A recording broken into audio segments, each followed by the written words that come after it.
we saw this glow of light, just this kind of a halo of a light, just kind of beaming out. He wanted to tell me about a crash of some sort of craft that had occurred on his ranch. He would wad it up in his hand. When it hit the table, it spread out just like water with no wrinkles. And it looked like there's a hieroglyphic type writing written along the inside surface of the I-beam. They had no earlobes. They had 2 ear canals, 2 very small orifices for the nose, a concave face. Oh yes, it was a cover-up from the beginning.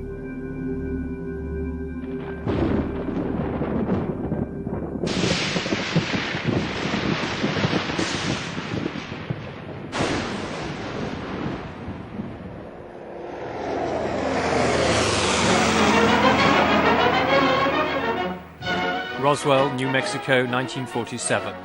A military town and Air Force base. Home to America's 509 bomb group. A tight-knit community of soldiers and civilians in the heartland of rural America.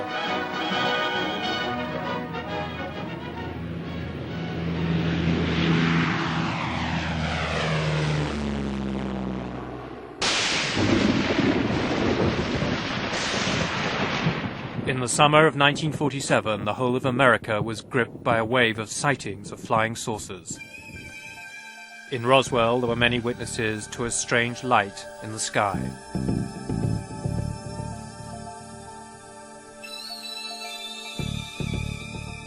But it was just going in a northerly motion at a pretty rapid speed, but nothing like a falling star or a meteorite. So bright like that, you couldn't look direct at it very long at a time. Then you had to look to the side of it, just like looking into a bright sun. William Woody is 61, a pig farmer who worked for the local bus company in Roswell. He remembers to this day what he saw on the night of the 4th of July, 1947. I was 13 years alive, and that's the first time I'd ever seen anything like that. We got in the old truck one morning and headed north out 285 just to see if we could locate it. Every exit or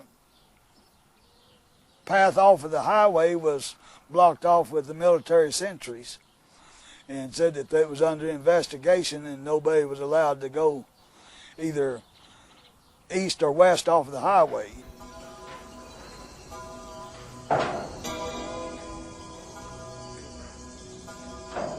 On the Foster Ranch, 75 miles northwest of Roswell, Mac Brazel, a farmhand, was on his daily rounds when he came across some strange material scattered in the fields.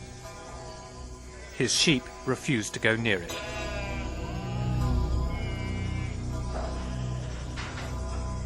Unable to identify what it was, Brazel travelled 20 miles to show his nearest neighbour what he had found. Loretta Proctor is 83 and still lives on the same ranch near Corona, north of Roswell.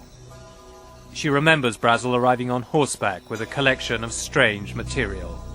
He showed us this piece that looked like plastic or wood of some kind, and he said that there was some metallic-looking stuff that when you crushed it, it just straightened right back out. It wouldn't stay crushed. And there was some beams or something that he said had kind of pinkish purple printing on it. Well, we told him it's probably a UFO and he should report it.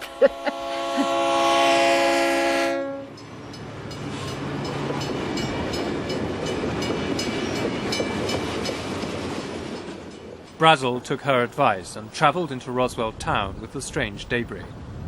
He reported his find to the sheriff of Chavez County.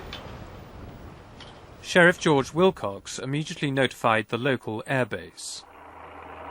Roswell Army Airfield was home to the 509, America's elite bomb group which had dropped the atomic bomb on Japan. As the only atomic bomb squadron in the world, it was surrounded by the highest levels of security and secrecy. The 509's air intelligence officer was Major Jesse Marcel. he was assigned to investigate the material that the rancher had brought in.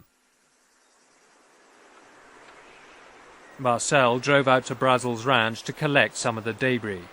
That night, he brought it back to his house to show his wife and son. He came back real late one night, about 2 o'clock in the morning, as I recall, very excited because he woke myself, my mother up, saying they found parts of a UFO, or a flying saucer at that time. And he wanted me to see it because it was such of an unusual type of finding. Dr. Jesse Marcel Jr. is himself a pilot, colonel, and state surgeon in Montana's Air Force Reserve.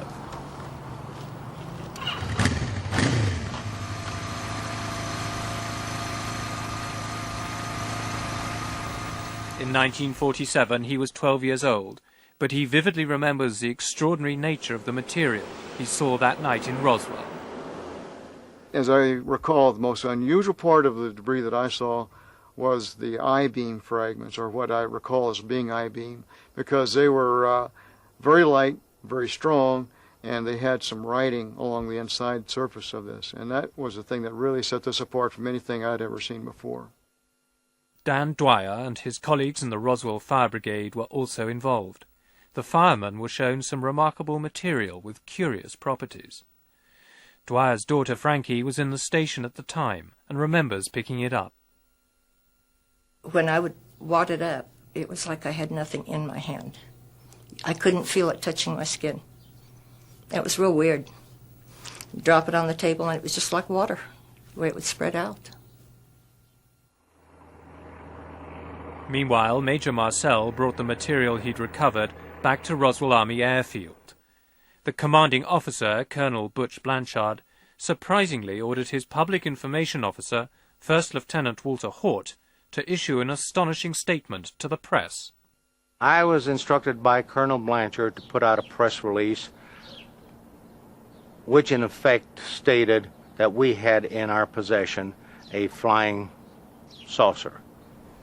In essence, it said that we have in our possession a flying disc. It was picked up on a ranch, and I can't remember if I said northwest of Roswell, brought into town by Mac Brazel, a ranch foreman, and the material was flown to higher headquarters, 8th Air Force, General Ramey. It was an announcement that stunned the world. The London Daily Telegraph reported that although no details were given of the craft, the Air Force claimed that it was of a flimsy construction, like a box kite. A small town in America had become the center of the world's attention. There was a tremendous amount of excitement because here I am, a little country editor in a small city in New Mexico, talking to Paris and Rome and London and Tokyo, and I can't remember all of them. Spent the whole afternoon on the phone. And I know that my counterparts at the Roswell paper and probably at the radio stations did the same. But there was a lot of excitement. America was transfixed. Radio networks issued hourly bulletins. This is an actual broadcast of the time. Headline edition, July 8, 1947. The Army Air Forces has announced that a flying disc has been found and is now in the possession of the Army. Army officers say the missile, found sometime last week, has been inspected at Roswell, New Mexico, and sent to Wright Field, Ohio, for further inspection. Russia has demanded UN action to get all... Major Marcel had flown samples of the material to Fort Worth, Texas, headquarters of the 8th Air Force. Here, the story would take a remarkable turn. General Roger Ramey, the commanding officer there, called a press conference in his office. In front of photographers, he invited Major Marcel to display the material he had brought from Roswell. The base duty weather officer was also ordered to attend so that he could give his verdict to the press as to precisely what Marcel was holding in his hands. The general called and said, "Get your ass over here to my office. We got something here we want you to look at." And aye, sir. And he says, "If you've got a car, fine. If you haven't, get one. Get the first means of transportation and get over to my office." And when I saw that, I said, "Is that your flying saucer?" And they said, "Yeah." And I said, "Well, hell no, that's a Raywin target and balloon. And if it isn't," I said, "I'd eat it without salt or pepper. I know what that is." "Are you sure?" Yes, I'm sure. I know what that is. This is what I would like to show you. In here, this is the photograph of the debris that was seen in General Ramey's office at Carswell Air Force Base in Fort Worth, Texas. This is my father holding up what is very obviously parts of radar target with balloon debris. In here you see balsa wood fragments. You have actually parts of the balloon envelope in of itself, and you have what looks like paper-backed metal foil. And to emphasize this, this is not what was seen on the floor of our kitchen that evening or that late early morning hours in 1947. This is totally different. The implication is that Major Marcel may have been ordered to take part in a cover-up that involved switching the material from Roswell for a common weather balloon. General Ramey and the Air Force now discounted their earlier press announcements that they had found a flying saucer. The story was officially dead. But back in Roswell, those who had reported the original story found that the military were behaving somewhat strangely over what they now claimed was merely a weather balloon. Frank Joyce had been the first to announce the original news of the flying saucer at local radio station KGFL just a few hours earlier. I got a phone call. Well, I got a number of phone calls, but the one that really got my attention was purportedly from the Pentagon. There was a young lady on the line saying, "Colonel so-and-so, this is the Pentagon calling." And this was within a few minutes of it going out on the wire. And the voice on the line says, "Who is this?" I tell him. He said, "You put that story on the air about the flying saucers?" And I mean, his voice was, the type that really conveys menace and power. And I said, "Yes, I did." And he says, "You're going to get in a lot of trouble for this," or made some threatening comment. And I said, "Look, I'm a civilian. You can't talk to me this way. You can't treat me this way. You can't tell me what to do in stories I put on the air." And he says, "I'll show you what I can do." And bang, hung up the phone. And the voice at the other end of the line showed exactly the power that he had to the owner of the radio station. I got a call from Washington from one of the offices of one of the senators saying, "Look, if you put out any stories on this thing, you're going to lose your license. And it's not going to be over a period of time. It's going to be the same day that we tell you that you're off the air." Frankie Rowe, the fireman's daughter who had handled some material, had always regarded the Air Force in Roswell as friends of the town. But an unexpected visit from the military to her home would now cast the Air Force in a sinister new light. He had this club or stick or whatever it was, and he was beating it on his hand. And he would hit it. Every time he would say something, he'd hit his hand. And he said, "I want you to know you were never there." I didn't understand what he meant, because I said, "Yes, I was." And he said, "No, you weren't." I said, "Yes, I was." And he said, "Can't you get this through your head? You never saw anything. You were not there. You don't know anything." And he said, "This is a big desert out here. We can just take you out in the middle of this desert and no one will ever find your bodies." He said, "You'll be nothing but bones and nobody will ever know what happened to you." And I told him I would not talk about it. If it were not for the threats, the entire Roswell affair could be viewed as nothing more than an embarrassing mistake. But in 1965, Butch Blanchard, now a four-star general, attended a reunion dinner in Roswell, and the incident had not been forgotten. He had been the commander here in 1947, and I was at a table with the general and several other locals when they were interrogating him about the 1947 incident, and he declined to answer any of the questions, except he did comment that it was the damnedest thing he'd ever seen. He never would discuss it, but several months later, one night, I badgered him again, as I like to do, and he said, "Well," and he paused, he said, "I'll tell you this," and I'm paraphrasing him because I don't remember exactly how he said it, but in essence he said, what I saw I've never seen before.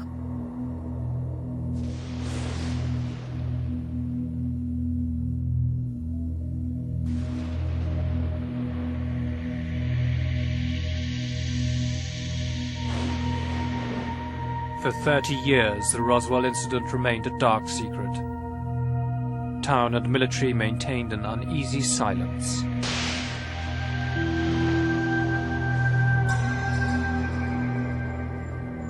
The story didn't see the light of day until 1978, when Jesse Marcel, the 509's intelligence officer, went public with an appearance on American television.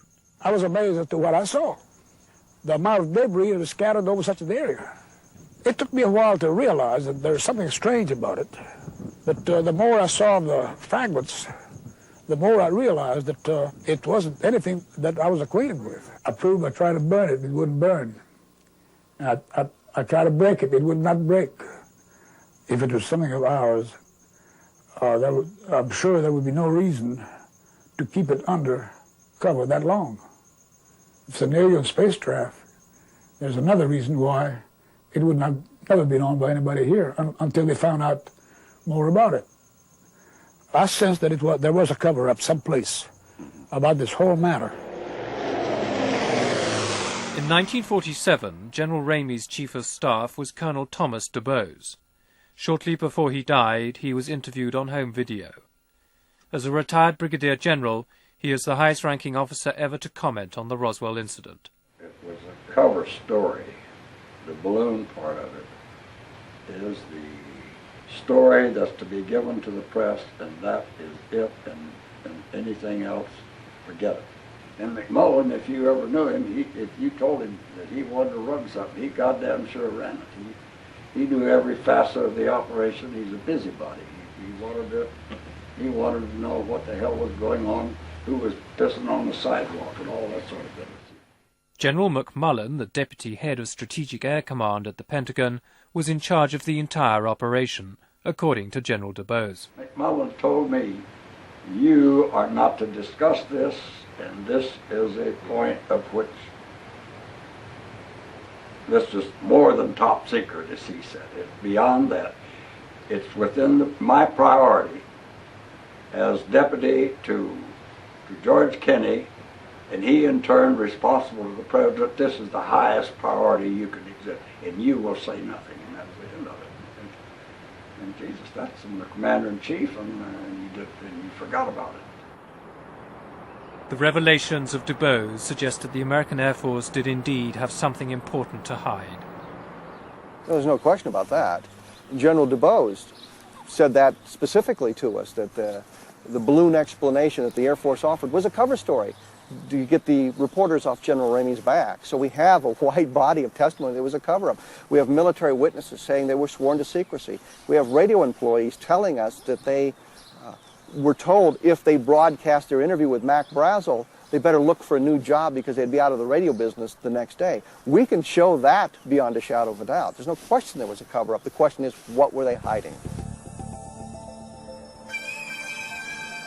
What could the Air Force have been hiding for the last 40 years?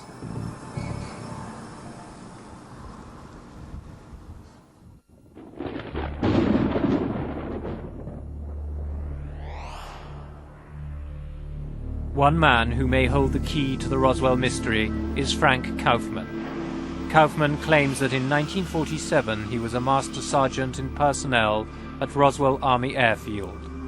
But what was not known at the time, he says, is that he was also a covert member of a highly secret counterintelligence unit codenamed the Nine. Tonight, Kaufman reveals for the first time what he claims is the true story of the Roswell incident. I was assigned to Roswell in 1942. My duties at that time was somewhat classified. The events that led up to the 1947 incident is rather peculiar because there is a lot of erratic movement on the radar screen, and this called our attention that maybe we better monitor those screens. They sent some of us to Alamogordo, the White Sands, to view the the blips on the screens. The blips were just dancing from one end of the screen to the other, and then all of a sudden there was kind of a flash, and it just disappeared. Well, that indicated that possibly maybe a plane or a missile or something just went down. Kaufman says he and his team immediately drove east from Alamogordo, back to Roswell, then towards a location about 45 miles south of the Foster Ranch. And this was late at night. We started to clip some of the wire fence and drove into the area. The terrain was very rough at the time. There was no roads leading into it.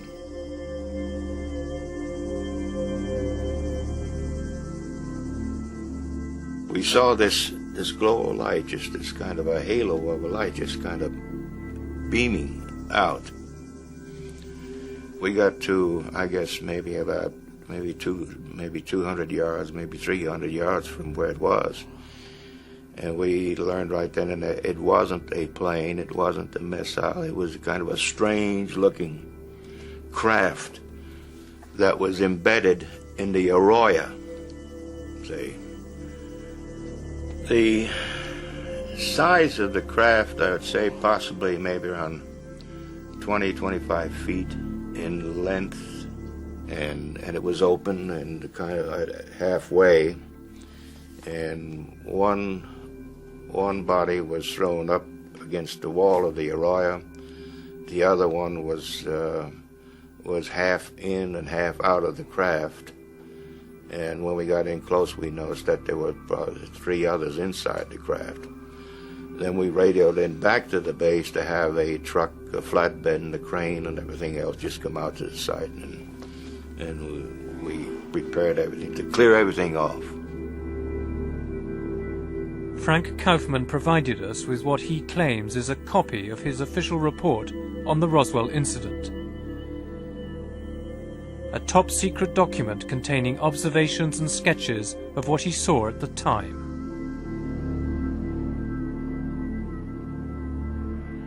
We saw panels of controls. We couldn't make them out. They were writings. We didn't know what it. We couldn't decipher it or anything of that nature. And the underbelly of the craft had a series of cells, quartz-type cells, sort of glass-looking cells, Arctic in shape.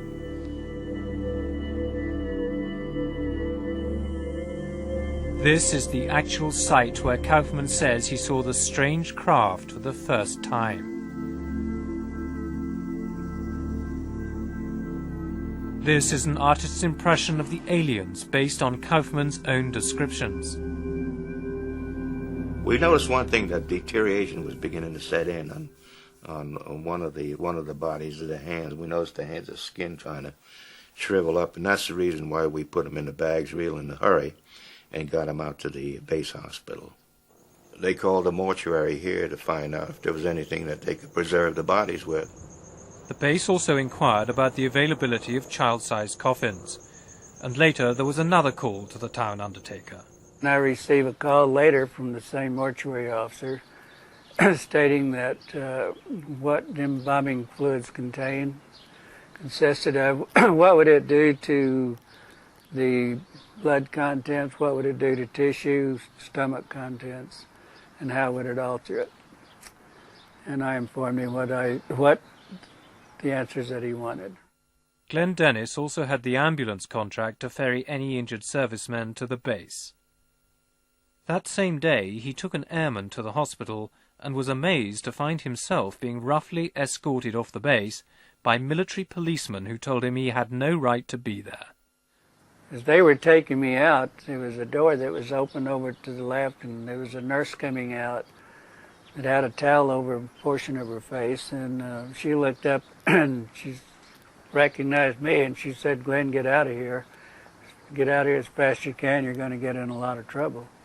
Then the next morning, she called me about 10 o'clock or so and said that she would like to see me, that we had to talk. And so I met her out at the Officers Club that morning. And she was already there when I arrived at the Officers Club. She was very upset, still crying, very hysterical. Then she told me what happened about going into this room. These doctors were there, and there was some 2 hospital gurneys there with the crash bags. One crash bag was 2 very small mutilated bodies. The other one, there was a very small body in a crash bag, but hadn't been mutilated as much as the others. And she told me the reason what they wouldn't let her out because they wanted her to write down what they were examining. And that's what she was doing. And they all became very ill. They said that the smell, and it was a very toxic smell, and they just couldn't breathe and get their breath, and they had to get out. This is Hangar 84, and this is where the craft and the bodies were actually brought into this hangar. But there was a lot of activity in this area here. And inside the hangar, right above on top, there was this large spotlight which was shining down on the craft, and also the bodies were laid out. There were 5 of them. And there was a cordon of military police around the area to keep people getting too close. There were other witnesses to the strange events at Hangar 84. I had security clearance, so I told him I came over there to pick up Lieutenant Governor Joe Montoya. He was at the hangar. Joe Montoya, Lieutenant Governor of New Mexico, was at the base campaigning for re-election. Outside Hangar 84, Ruben Anaya was waiting to pick him up.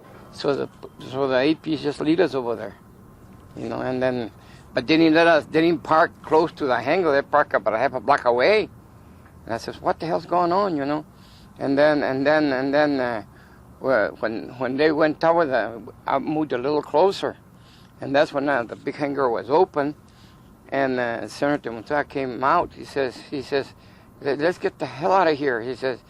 When he come out of there, he come all scared, and he said his head. They saw 2 little men with the big heads, but one was alive, still alive. They had him laying down on the floor, and he come out and told us the boss was there, and one was still alive.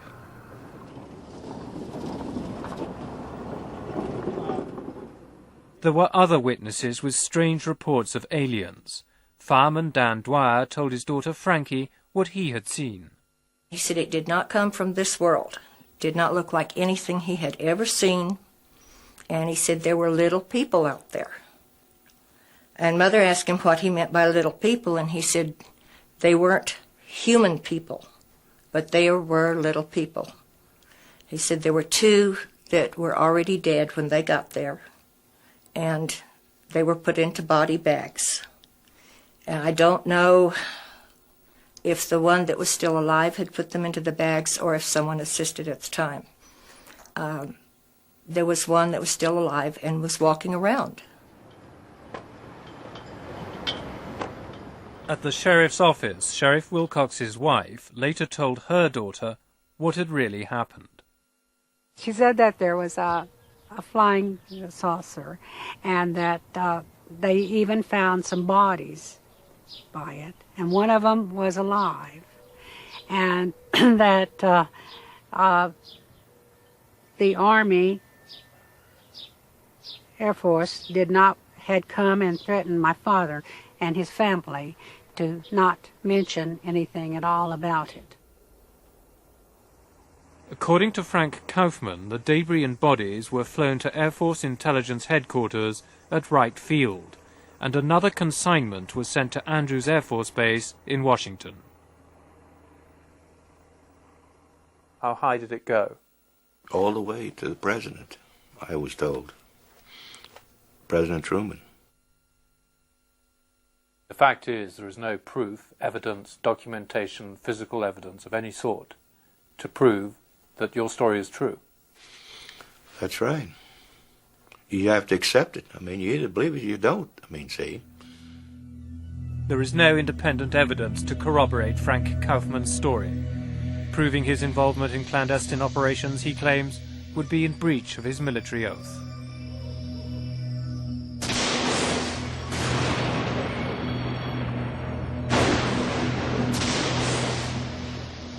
The lack of tangible evidence has been a consistent feature of the Roswell incident. Then earlier this year, sensational film allegedly shot by an American military cameraman appeared in London. Our cameraman says that the crash happened in June. He was sent down to White Sands on the 2nd of June 1947, and that they'd spent a week and a half clearing up the area. He also explains that when they first arrived at the site, the area had been cordoned off, and that no one went anywhere near the vehicle. The ground surrounding the vehicle was hot. He said the creatures were all laying by the side, holding onto these oblong boxes which they wouldn't let go.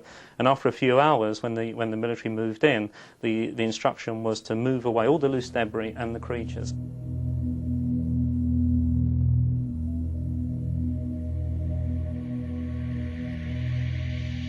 Ray Santilli claims he negotiated for 2 years to buy this film. He's the only person who knows the identity of the cameraman who shot it. According to Santilli, the poor quality is explained by the circumstances under which it was photographed. When he tells you that the camera had no zoom facility, when he tells you that he was wearing the same outfit as the surgeons, and when he says that these cameras had a fixed focus, and when they moved in, then there was no way of controlling the focus, and it was possible. He was steaming up inside the costumes, and he was trying to operate the camera to the best of his ability. You just have to accept it.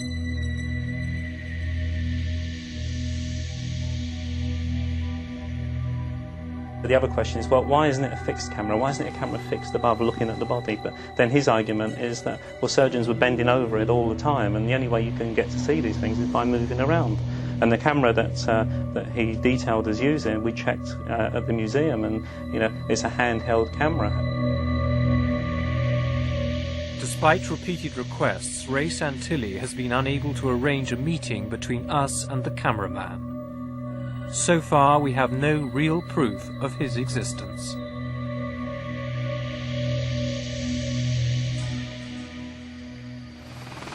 The American Air Force categorically denied the existence of spacecraft and aliens, but mounting pressure from the public and a determined congressman forced the Pentagon to launch their own investigation. In July 1994, their official report admitted for the first time that the original weather balloon story was in fact a lie, designed to cover up what had really crashed at Roswell, a balloon of a different kind. This is film of Project Mogul, a top-secret project designed to detect sound waves from Soviet atomic tests. The Air Force report states that Project Mogul offers the most likely explanation for the Roswell incident. I suspect that our Flight 4 on the 4th of June was probably the source of the debris that the Ranger found. It was not recovered, and the record indicates that the B-17 abandoned tracking it while it was still airborne, and it's my memory that it was over a little town called Arabella, just north of Capitan and about 17 miles from where some debris was later found. Curiously, an examination of the actual flight logs of the time reveals that there is no record of the existence of Flight Number 4 on the 4th of June. The one the Air Force claims explains the Roswell incident. Moore says no records exist as no data was entered for unsuccessful flights, yet other flights that were unsuccessful are clearly documented. Discrepancies such as these have led many to doubt the Air Force's insistence that Project Mogul is in fact the answer to the Roswell mystery. On Capitol Hill, the representative for New Mexico, Congressman Stephen Schiff, is suspicious of the number of different explanations offered over the years. We've had 3 different explanations from the military about what crashed. The first explanation is it was a flying disc, meaning flying saucer in today's terminology. They changed that and said we made a mistake. It wasn't a flying disc, it was a weather balloon. I still find it amazing that the United States top bomber wing, with the only wing that was eligible to carry nuclear weapons at that particular time, would not know a weather balloon from a flying saucer, but apparently somebody didn't, according to them. So we then had the second explanation that this was a weather balloon, and we now have the third explanation that this was part of a highly classified radiation detection experiment. So we have 3 separate explanations as to what crashed, but no dispute that something crashed. If it wasn't a balloon, what did crash at Roswell? A flying saucer or something else? And how does the controversial Alien film relate to the Roswell mystery? New Mexico is the most secret state in the Union. Historically, its deserts and skies have been the center for more highly classified and secret scientific projects than any other place on Earth. The suspicion is that some strange top-secret military experiment could lie behind the Roswell mystery.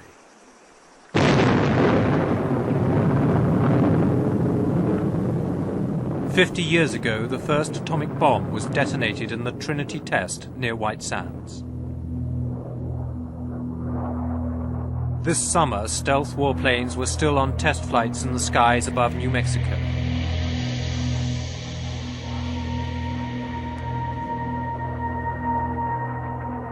And almost half a century earlier, their predecessor, the Flying Wing, was also seen in these skies.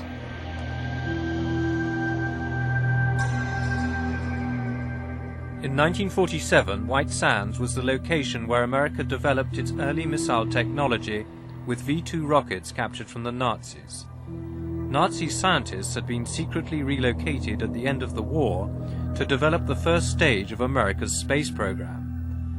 Werner von Braun, the inventor of the V-2, was in charge of the operation.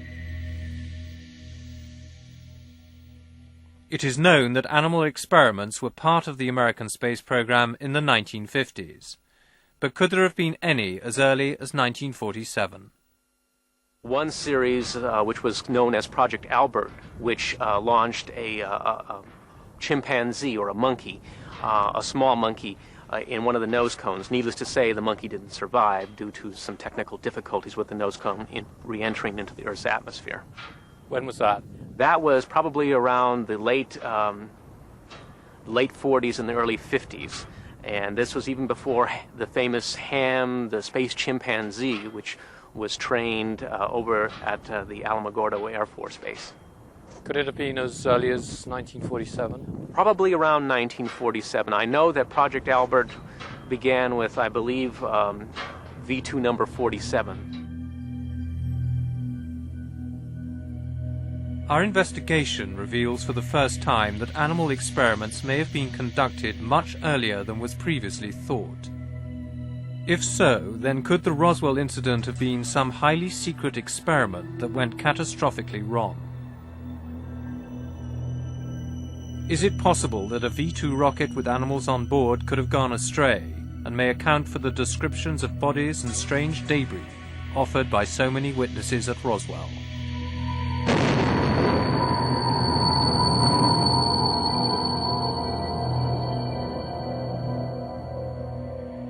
Could the metal with the curious properties at the Foster Ranch have come from a crashed V-2? We have researched our records extensively, and on that specific date and time, and even that month, we had nothing that could conceivably be within that area. We had been launching some balloons, but nothing in that particular month when the crash at Roswell occurred. And all of our rockets that we did launch could be accounted for during that time period, and there was nothing that White Sands had available at that time that could reach that far over to Roswell. As far as White Sands is concerned, we're pretty clean on this incident. If the military authorities are to be believed, the records rule out the possibility of a crashed V-2. But the military admitted lying before to cover up something more secret.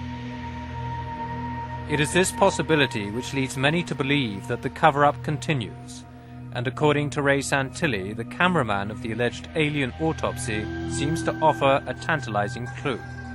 They're not alien creatures as far as he's concerned. He just calls the creatures freaks all the time. He says they've got no reason to be here, and he says he doesn't know what they are. Our cameraman's a very religious guy. He just refuses to believe. And he was there at the time, he saw everything that happened, but he refuses to believe that these are extraterrestrials. He just says that, it's just some goddamn experiment, and that's it. He just calls them freaks. You have to remember, this is a cameraman that was there at White Sands, with the Trinity experiments as well. It appears that lots of weird and wonderful things happened at that time. As well as the autopsy, there is footage of strange debris, allegedly recovered at the site of a crashed space vehicle. Whatever the Santilli film represents, there is no question it demands serious investigation. These symbols bear some resemblance to actual letters. V-I-D-E-O, video.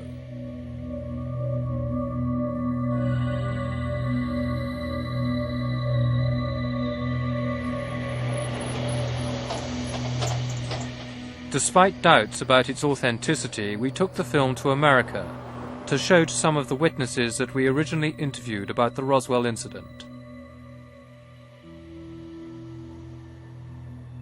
The symbols are vaguely consistent with my memory, since I can't be absolutely sure though, but they certainly could be consistent with what I saw. The differences would be the size and the fact that the ones I saw were not raised above the level of the beam.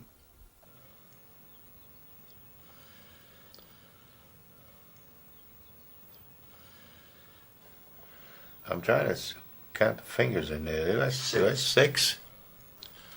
I don't recall 6 fingers though. I don't know. It could. I won't swear to it, John. I don't recall those 6 fingers though. To be honest with you, it doesn't look too close to the Roswell incident. I can say that much. Dr. Ian West is one of Britain's leading forensic pathologists. He's frequently called upon by Scotland Yard in murder investigations. The blood pattern is unusual. You don't normally get, that incision has been open for some time now. We've got 4 little trails running from it. Although we have a number of quite distinct linear trails, dark trails, which look like blood trails, they're not of the nature that I would expect to see at a post-mortem. I would see some more smearing, some more irregularity in the blood loss from the margins of the incision.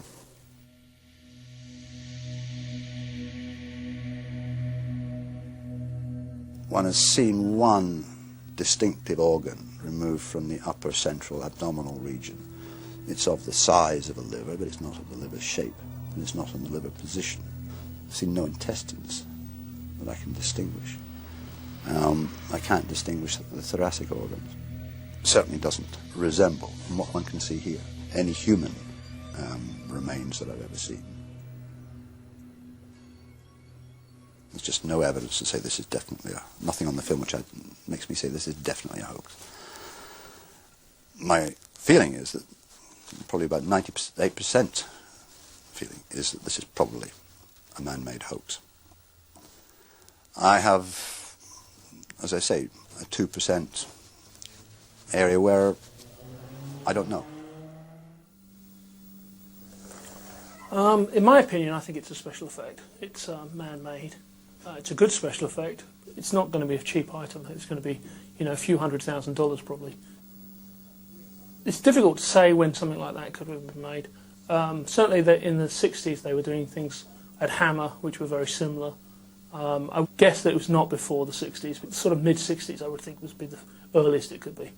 I don't think anyone could be certain that it's a special effect. I mean, it's how do I know what the inside of aliens look like? No one knows. I know what the inside of foam rubber and polyurethane foam looks like, and it looks very similar. Many people who are deeply suspicious about the film think that you could be behind the hoax yourself. What have you got to say to that? I'll still go back to what I said before. If someone, even if it was our company, wanted to hoax a piece of footage, why not do the job properly? Why not create something that really looks like an alien creature? Why come up with something where you've got these unnecessary hurdles of saying, well, is it human or is it not human? And in answer to your question, we didn't hoax it. Are you sure? Absolutely sure. 100% sure. I mean,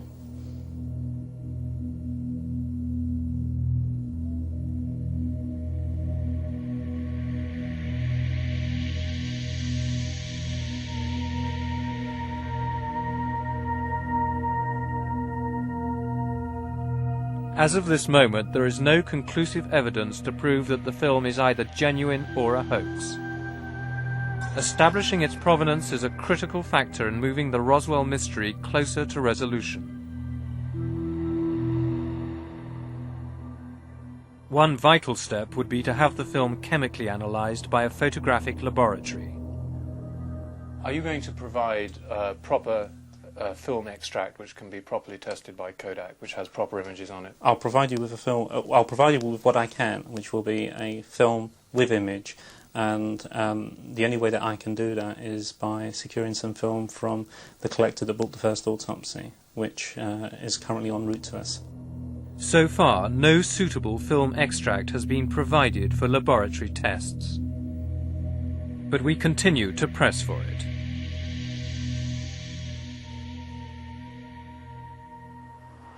Back in Washington, the search for tangible evidence of what happened at Roswell has continued on a different front. The issue is providing to the public whatever records may still exist, if any, and there may not be any, but if any, on the Roswell incident, so people can make their own determination. That is the mission that I discussed with the General Accounting Office. The General Accounting Office is a powerful body which oversees government operations. They have been investigating government agencies to establish if there are any official records of the Roswell incident. In July this year, the GAO reported that the Air Force had destroyed their records relating to Roswell. For conspiracy theorists, it sounds all too convenient. But one man who would know if Roswell ever figured in secret files is Frederick Durant.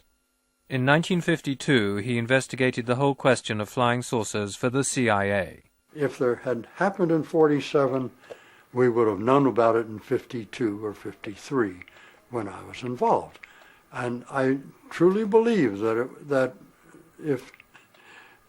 we had the best information available in the intelligence community, including the White House and the National Security Council.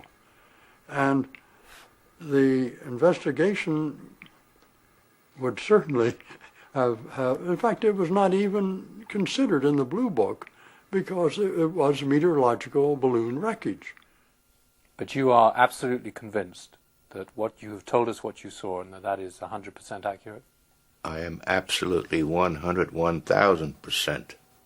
It's the truth. The whole truth and nothing but the truth? That's right. As Ripley would say, believe it or not. For nearly 50 years, the Roswell incident has defied all attempts at rational explanation. In the world of UFO mysteries, it has become the most celebrated of them all. In the absence of any physical evidence, it all comes down to a question of faith. In the course of our investigation, we have encountered a wilderness of fact and fantasy. Credible witnesses relate incredible tales with apparent sincerity.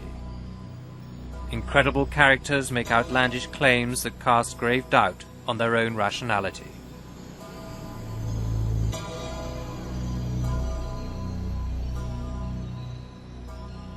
But could so many ordinary people from the rural heartland of America be either lying or afflicted by a false memory syndrome that leads to similar accounts of the same story? Basically, I think you'll find that the people who are telling you these stories are very ordinary Americans.